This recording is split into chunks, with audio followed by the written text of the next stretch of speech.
Hi, this is Nee. I'm the Marketing and Communications Specialist at CARE. I'm Melissa. I'm one of the Violence Prevention Coordinators at CARE, and you are listening to The Narrative Project. Hi everyone, Nee here with Melissa with some amazing colleagues to talk through our first episode of The Narrative Project within a Zoom meeting room. Before we get into what we will talk about today, I'm going to let everyone introduce themselves, their pronouns if they would like, and a small description of where they're calling in from. I can go ahead and start. So my name is Nee. I use she and her pronouns, and I'm calling from the lovely hot area of Irvine, California. My name is Melissa Bader-Huskin. I use they, them pronouns, and I am calling in from the Bay Area in Northern California. It's still a little smoky outside right now, but it's starting to heat up as well. Hi, my name is Cheng. My pronouns are he, him, they, and them, and I am calling from Santa Ana/Costa Mesa, California. Awesome. And then my name is Jason Wilder. I use he, him pronouns, and I am calling from beautiful San Diego, California. I'm really excited for us to start our conversation today about safe spaces. And so we're going to explore and discuss what it means to create a safe space, how we define this, and how our definitions may change as we move through different contexts. And so with this in mind, we want to recognize that there's only a few folks that are discussing this topic right now on this Zoom room, and we may not cover all of the different contexts and definitions that folks may have. And so please keep that in mind, that this is only a snapshot of the conversation, and we encourage you to kind of delve into these topics with folks around you as well.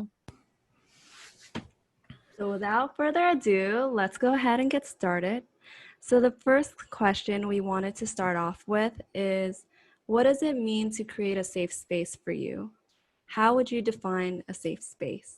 I think for me and my personal experience and work experience, a safe space is something that's inclusive for everyone, whether it is for genders, but also for people with disabilities. Sometimes we forget, like, there are individuals who use wheelchairs, and a room or an office that doesn't give them access to be able to go in there smoothly or feel comfortable sometimes does put off people from wanting to seek services because they know, well, I can't fit in there, so I will not go and ask for support. And that kind of gives them that message that they're not valuable as an individual, or, you know, that person has less worthy of getting support, what is totally not the case.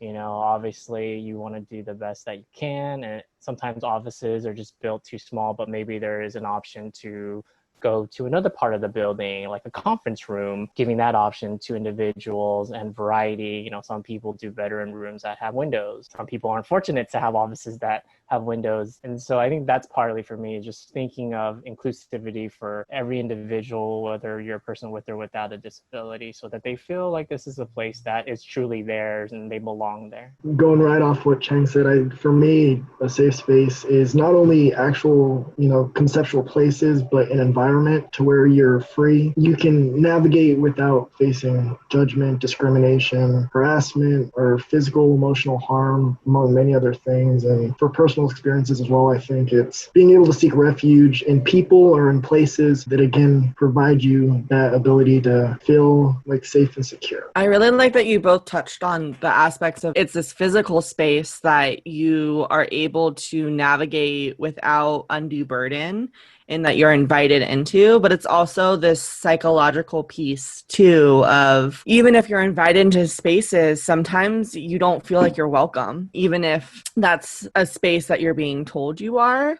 And so really being able to communicate to folks that they really are welcome. And I'm thinking with my own definition of safe space of, it can be difficult to pinpoint what it is that someone's doing that's causing you to feel safe in that moment, in that environment where you don't have to question if you have to hide certain parts of yourself or talk a different way or show up in the space looking differently, or even just kind of rather just not showing up at all. I think that's great the way you put it, because there's that physical aspect, but also psychologically that people are looking at when they first make some sort of impression that, if there's people who don't look like me there, or I have not heard anything about them or heard negative things, that's a quick deterrent for a lot of individuals, especially in a time age where we want quick information to help gauge us in a sense of where do we go? This place is safe. Do I have people who look like me? And if I don't, are there other people in the office that look like me? So in that sense too, that helps trickle down to where other people communicate with one another like, hey, I go here and I feel really me and I'm okay with that. And then they can describe all those things from physical aspects to psychological to, the way they were treated, which that is the best way of, marketing anything and any resource to students. And just touching on that, I think when we talk about creating safe spaces, it's been something that I started trying to think about recently too. As much as it is, again, environmental, and it's, when we talk about people passing judgment and being authentically yourself, creating a safe space could be accepting yourself or loving yourself. I know that for me, that was something that I didn't really think about. I always thought, I wanted to seek refuge, right, in other people or places to feel safe. And especially with everything going on in the world right now, it kind of made me take a step back and say, you know what, like for me, I need to be good with myself. And it's a cliche, but if you can't love yourself, who else will? And also when we talk about, passing judgments, implicit bias, the things that are just rooted in you,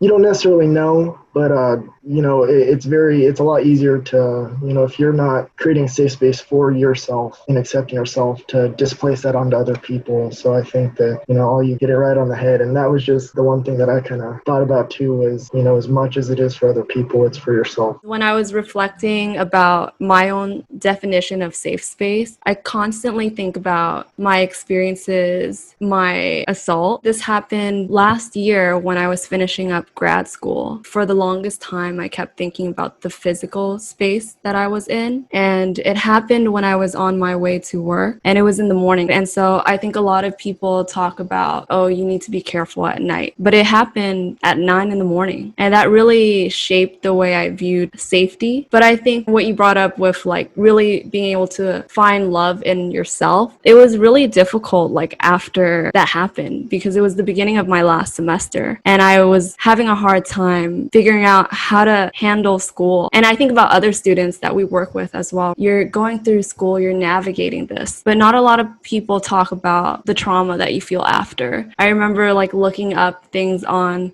the internet, which you shouldn't. And I was like, why did this happen? I read things like, sometimes they just target you for XYZ. And it was like so bad on me, because I kept thinking, was it because I didn't wear makeup today? Like what you said, it's like really stepping away from that and knowing that if people can't create that safe space for you, really finding that within yourself as well, and being kind to yourself and knowing that I'm going to create this within my mental space, carving that safe space within myself. Even for me, it was something that, growing up for the past almost 5 years, I look at it as an honor and privilege, to work with a lot of people and to see various things with what I do outside of UCI and care. I was able to hear stories like yours, but also see it in person and to understand that, again, the trauma that, people talk about, but we don't really go to, in depth with how real that is. And even from blaming yourself to just looking at yourself different. And I know, like, for me personally, what drove me there was for the last couple of years, like, especially in high school, I was never somebody, I was an athlete and I tried to be nice to everybody. And obviously for whatever reason, people just want to pick on you, whatever the case was. And I went through a lot of like feeling like I wasn't good enough, I wasn't worthy. And it started like slowly slipping into, me viewing myself and thinking like, oh, well, am I not attractive enough? Am I not this or this or this? Do I talk too much? Do I sound too weird? Whatever the case was. And honestly, I wish I could say like, oh, it's been years, but it's been like months, it's been weeks.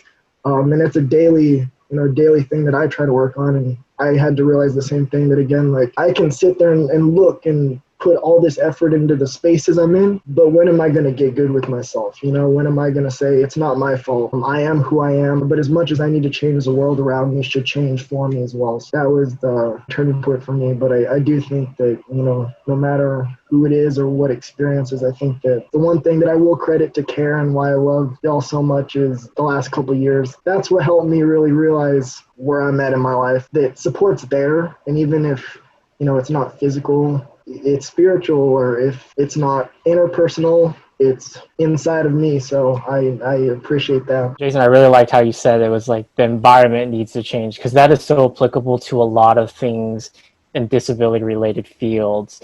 Instead of blaming the person with the disability or the individual who experienced some trauma, why don't we look at it as an outside thing, as a holistic thing? Like, is it really that person's fault? No, they had an event that unfortunately happened, or they were born with a disability.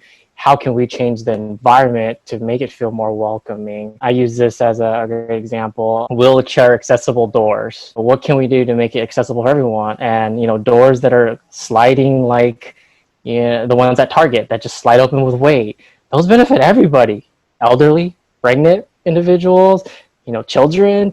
Like, so it's not the person's fault, like, because they're pregnant or they have a disability. It's an extension of who they are, just like our skin color, our hair. Those things all intertwine in other aspects of our lives. And, you hit it right on the head, Jace. It's not the individual's fault. And you said you Googled everything to look at, like, was it me? And, a lot of people, is it my fault? Did I do something wrong? When that situation could have happened if you did everything right. It's just so unpredictable. We don't know the other people's alternative motives for that. Could have been at your finest or your worst or in between. It could have happened to a male, a child, a female, anyone. Anyone from the LGBTQ place. Part of it is too, it's like, it's not us sometimes, it's the things or people around us that need to be aware that we as individuals are human beings that have emotion, that have a right to enjoy what we enjoy, not be judged by it. I love how you all have kind of been putting it in this place of, like, if it makes you happy and finding that within yourself and communicating that, and then is it you that needs to think about it and change, or is it the environment? And it has me thinking too of a part of a safe space also is being able to opt out. And I'm thinking of this in the way of, there's been moments where I know I am still healing from something, or something's going to trigger my anxiety, or something where it's like, I don't know if I can engage in this space, and being able to, whether it's myself giving me permission or the people around me, being able to be like, you know what, it's okay to kind of tap out right now. And having that ability, whether it's a permanent decision or just for this moment and then I'll come back, however that looks for you, and being able to define that for yourself, and being able to continue to give yourself permission to continue to define that. I think that the ambiguity of that can sometimes, I know I found myself being like, well, no, people are relying on me, or I shouldn't have to take this time for myself. That ambiguity kind of allowed me to push it out of the way because I couldn't define it exactly. But being able to embrace that and being able to opt out if you need to kind of creates that safe space as well. I think we're in this position to do what we do because we enjoy helping people. And then we forget sometimes we can't spread ourselves so thin, because then sometimes it does affect the way we interact with individuals that may cause more harm. And I think people realize when you do got to step away, oh, they're human, and you kind of build a relationship, like it's okay for them not to be okay. Because there's days like that where I don't feel okay. Like I'll share, I have like depression and anxiety. There are days where sometimes you can't do anything. You're just kind of stuck. And, I think about, it took me a while to learn, like, I could actually be doing more harm to somebody or be gone even longer from what I need to do, which could lead into other issues. And I think we forget that too, in the sense that, like, we think of safe space as physical things. Safe spaces could be your mental thoughts. It could be anything that you feel comfortable. It doesn't have to be a room. It could be outside. I mean, we have safe objects too. Some people have pets. I think it's hard, especially for some students and cultural background.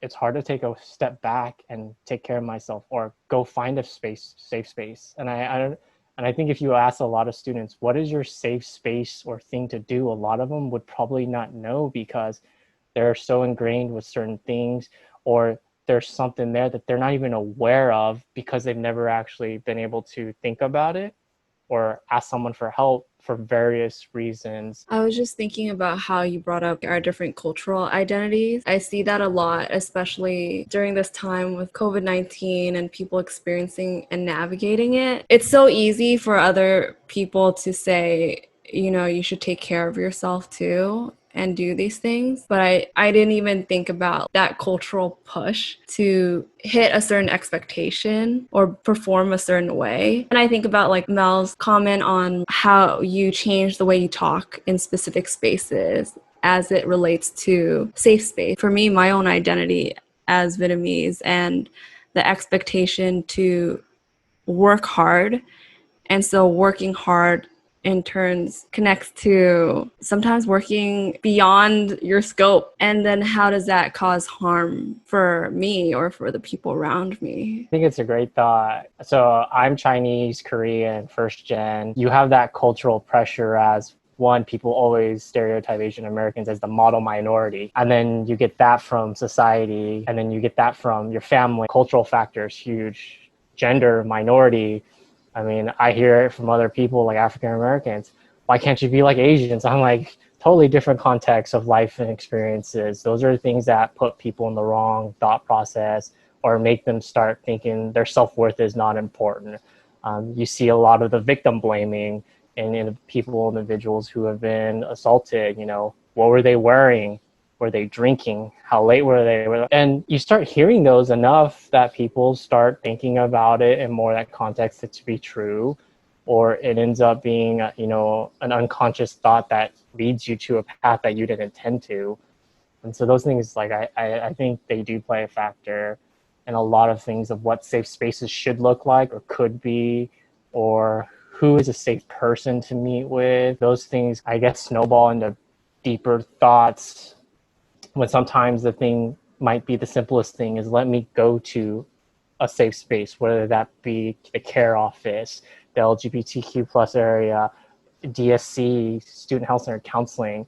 I think those thoughts keep individuals from going and seeking safe spaces because their definition, their mindset has been pushed one way by a lot of individuals or even family or culture. And just going off that, to share my personal background, I know looking at me, it's a little confusing to figure out my ethnicity, but I'm half black, half white.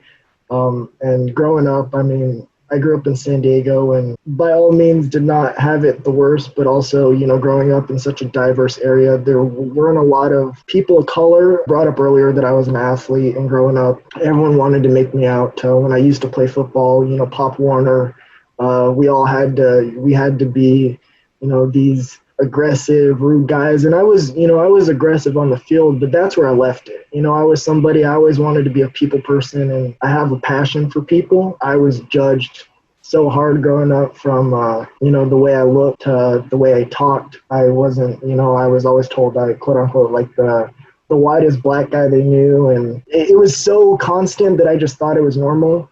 I didn't think about how wrong it was, but, growing up, that did kind of fester into a lot of, the things I was talking about, getting good with my identity, understanding that just because I don't look so much in one direction versus the other, I don't fit into certain stereotypes that I'm any less black, I'm any less white, I'm any less of a person. And that's why I really, was pushing for, getting good with yourself, having that safe space for yourself to understand, again, like people are going to judge. Whether it's intentional or, subconscious, it's going to happen. It sucks. But, for me personally growing up, it was like, okay, I knew that the world was what it was, and I needed to, make sure that I was at least good with myself and that I was not, pushing my disdain or, my hurt onto other people. I hate to dwell on the moment, but you look at right now at the whole Black Lives Matter movement with police brutality. Melissa, Nia, I believe both of you guys know, but for the past 5 years, I've worked with law enforcement back in San Diego, and that was,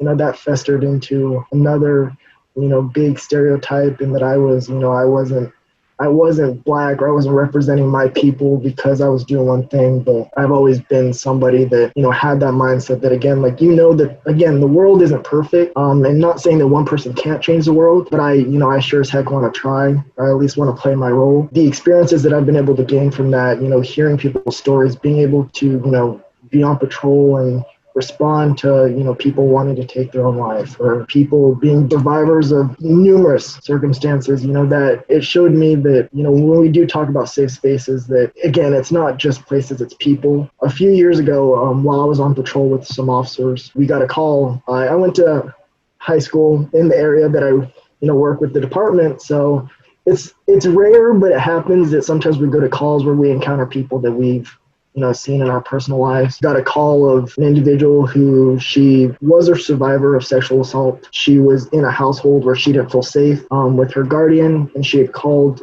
to get help. And, we went. And sometimes, again, when we talk about officers and protocol, sometimes when you see so much of the same thing, you can become desensitized to it. We're still younger. I had a fresh set of eyes, and just hearing the story, you could kind of see how much it was affecting when we talk about the trauma and the emotional baggage that came with that. And in that moment, I took it to say, hey, this is a safe space. I'm here, I'm listening to you, I support you, and we want to get you the help that you needed. And, not to go too off track in their personal life, but the trauma and the pain that they were feeling started to have thoughts of, taking their own life. In that moment, we ended up getting them help. It was a job, but it was so much more to me. And literally a couple of weeks ago, I got a message on social media, and the individual found me and basically said, hey, I don't know if you remember me, but a few years ago, you came to my house, but you helped save my life, and it made a difference. And that for me was everything. It was the reason why, I am so passionate about law enforcement, and why I do what I do, and why I have the career aspirations that I do, is because of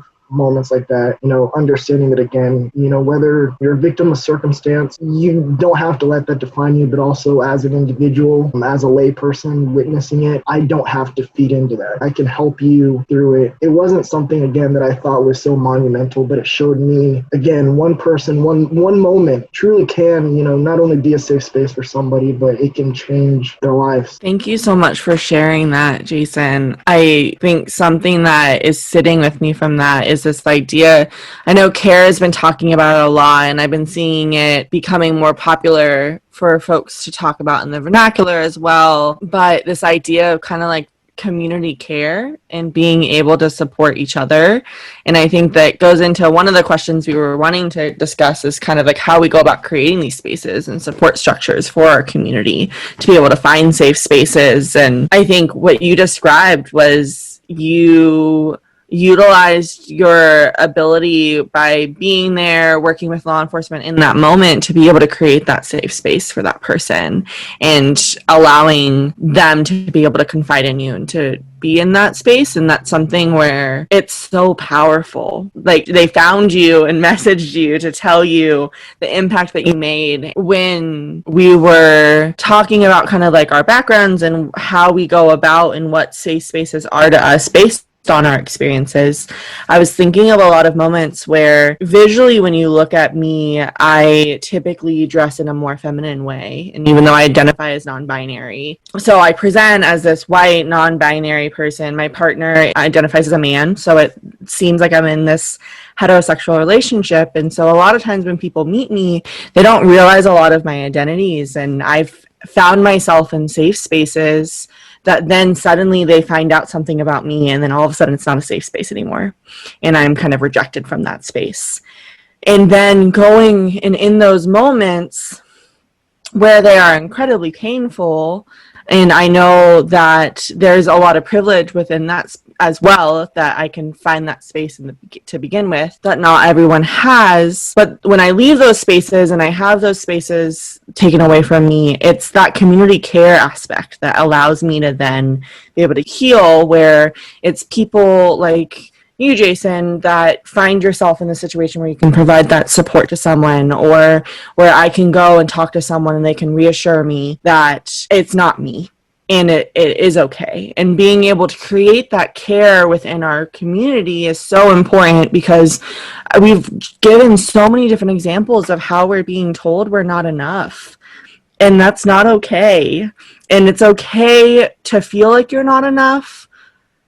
And that while it is okay to feel that way, we don't want people to feel that way necessarily. And so being able to be that support for someone and listening to them and being with them in that moment and just taking a breath of fresh air with them is something that I think is so incredibly important. I wish we saw a lot more in the world around us. It definitely takes a community or a village, to raise a child, they say. And I think this is one of the great things. I love doing this and collaborating with, different groups on campus or partners off campus. If Melissa says, go to DSC, I know Cheng, and that person trusts Melissa, that's a huge message already in itself. and vice versa. Those things are helpful for any individual, whether it's a colleague or not. And I think when we start building those relationships and people are willing to take themselves out of their comfort zone and go to different areas, it helps because it also shows the student that you're willing to meet me halfway in this situation. Before I started doing this, I actually worked with student athletes. So a lot of college D1 players, the stereotype is already there. I'm Asian. I'm not 6'6". I work with basketball players, but what was I willing to do to meet them halfway for them to trust me? Especially some of these individuals came from low-income family, divorced families. Who's vouching for this person? If I got none of those, this is definitely not going to be a safe space in their mind off the get-go.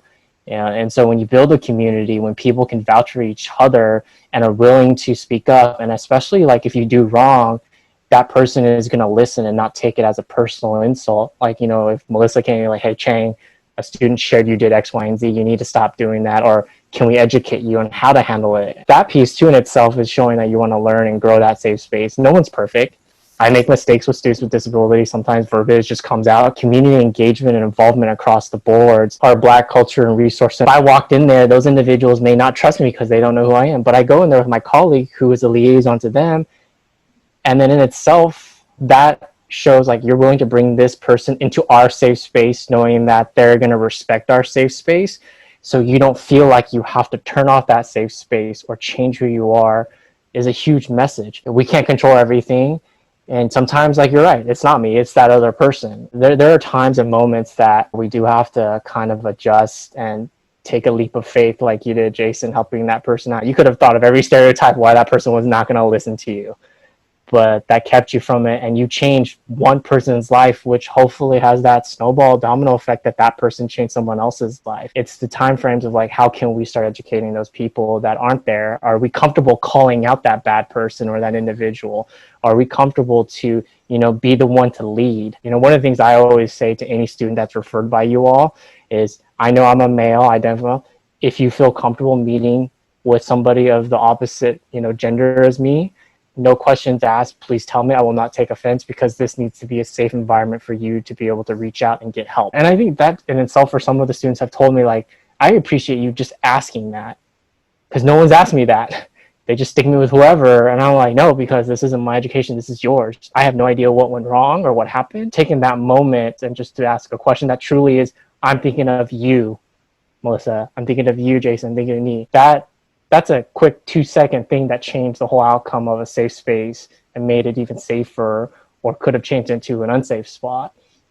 And I think those are the things that like we're doing here is dialogue and communicating. We not maybe wrong or right, but that just the communication in itself of hearing where people are coming from helps build a stronger community. To turn it back and to talk about one of the questions that we were asking, what does a safe space look like both at home and on campus? I would say, again, Cheng, like you touched, a lot of the credit that I give at UCI, but also in the community, would go to these resources such as CARE, the LGBT area, OEOD, all these different departments and resources on campus that provide those safe spaces. And I know that being a student, I would not be here today if it weren't for me, if it weren't for Melissa, among numerous other people. But I do think that, we talk about going through being a student struggling, whatever the case is. I think that, having those resources, but also those advocates is essential. Being on campus, obviously, for a lot of people that I know, first generation, it's hard to navigate. And especially when you're in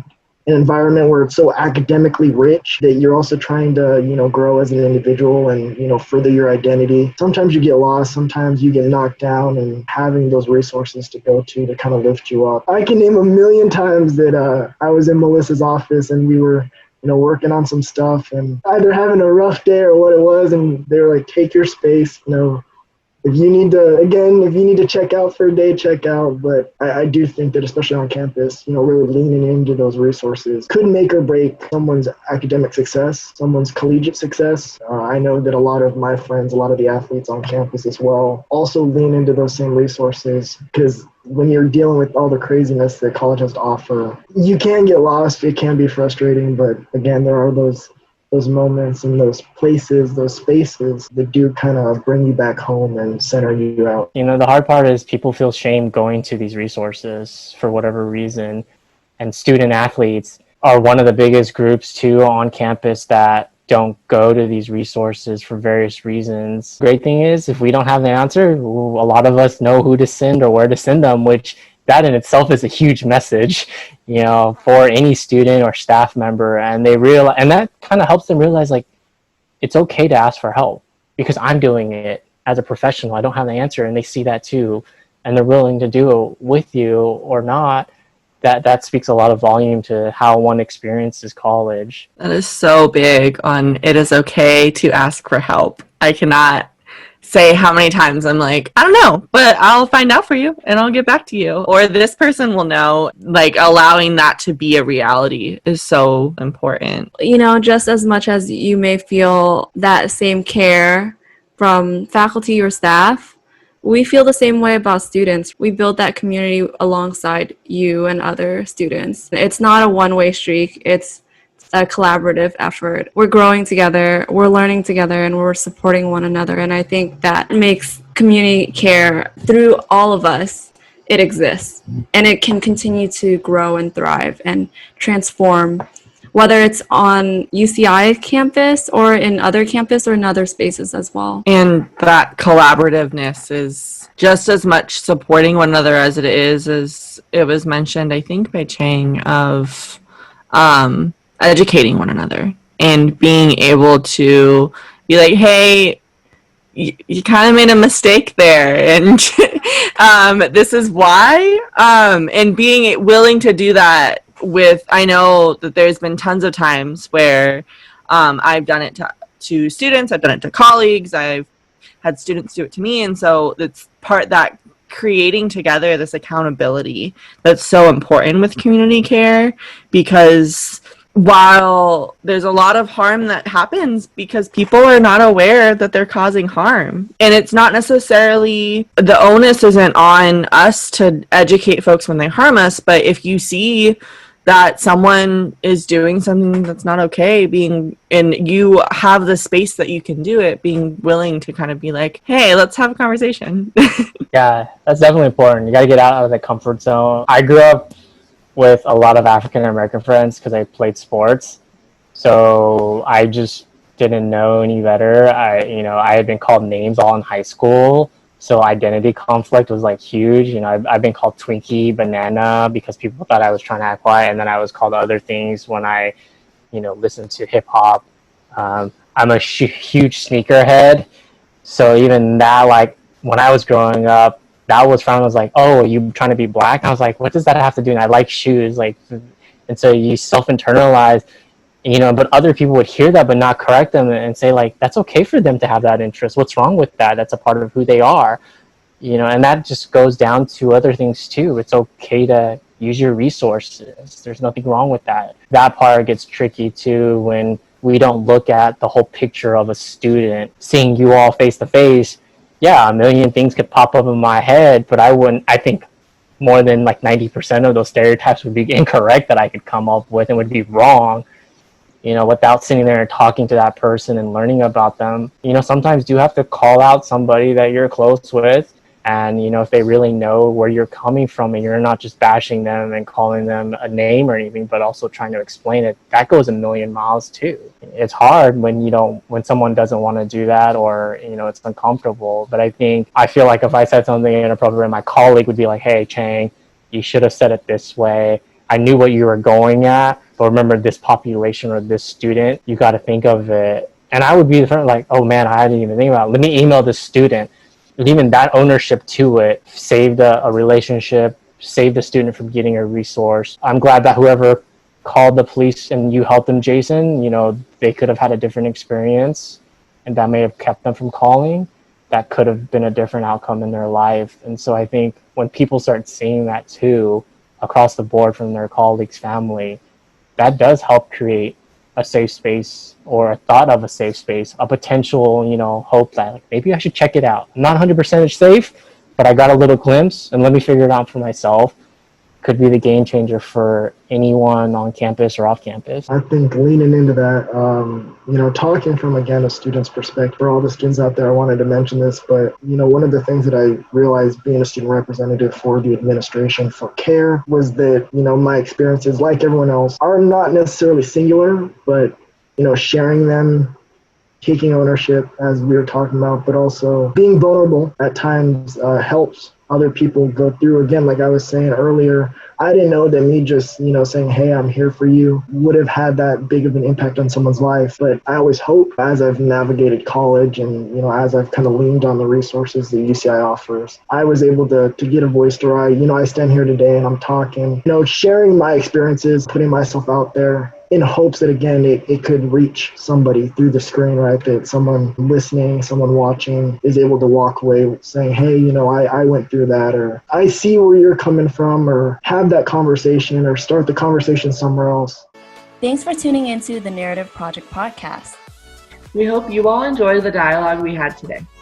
Please remember, should you need support from the CARE office, please call us at 949-824-7273 or email us at care@uci.edu. Our services are available to UCI students, staff, and faculty members Monday through Friday, 8 a.m. to 5 p.m. PST. The UCI Counseling Center is available at 949-824-6457 and offers 24-hour access to counselors by phone. And for Waymakers 24-hour hotline, they can be contacted at 949-831-9110 in South Orange County or 714-957-2737 for North Orange County, and they can provide resources and referrals for survivors of sexual assault. Human Auction's 24-hour hotline is available at 877-854-3594 and provides resources, safety, and support for individuals experiencing relationship abuse. For those outside of Orange County, the National Sexual Assault Hotline can be reached at 1-800-656-4673 or through online chat at rainn.org. That's RAINN.org